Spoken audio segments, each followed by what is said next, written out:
I lived in India. I found my way there after I worked in Germany for 3 years. I worked there professionally, and it was the big change in my life. I had already been deeply into spirituality, like yoga and meditation.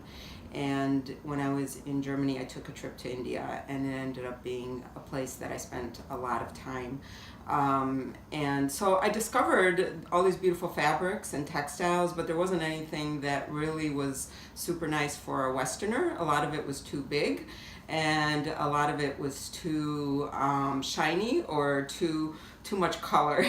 So what I used to do in the ashram, I stayed in an ashram, which is a spiritual community, and it was a global community. It was people from all over the world. We all lived together. But I used to combine some more of my Western type of clothes with Indian kurtas. Like I would always discard the Indian pants because they were pull string and they were really poofy. They weren't meant to be seen. They were worn under a tunic. So I used to wear my more fitted pants, like flare leg pants, but with the really nice tunics, and it gave a totally different look. And so when I came back to the US, actually, I went to a yoga studio, and a yoga teacher told me, just off the cuff, she mentioned that she goes to Divan, which is our little India in Chicago, that she goes there and she can never find anything interesting to wear. She wanted something Indian, but everything was too shiny, too silky, too much color, too big. Exactly what I had really found in India. So I told her I have some things in my suitcase, and I showed her some of the designs that I had from India that I had worked on with an Argentinian designer, and some things that I had brought back with me from India. And one was a wraparound skirt, and she absolutely loved everything.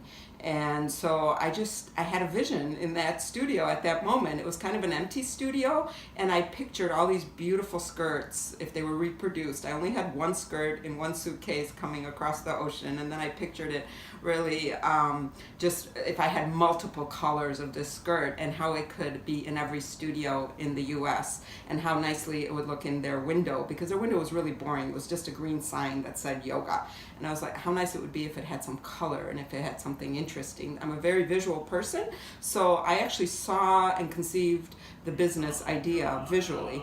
And so that idea was born because she loved the skirt, and she wrapped it around herself, and I gave her a gift, and she went off with some pants and other things that I had. But then I met another woman who lives on the North Shore, is like, professional background. She's now into yoga. Said the exact same thing. She can't find anything nice to wear from on Divan. And so I told her my story, and she loved everything that I had as well. So an idea was born. I looked at Yoga Journal magazine, and I had been away from US for a number of years, and in those years yoga had started to really grow. The magazine used to be like nothing, and now it was really thick, and it had all these ads in the back. And I thought, my designs in the back of this magazine in an ad and online, and I have a business. And so I started like that. It was really born from it's almost like an accident. It wasn't planned, but it just had its own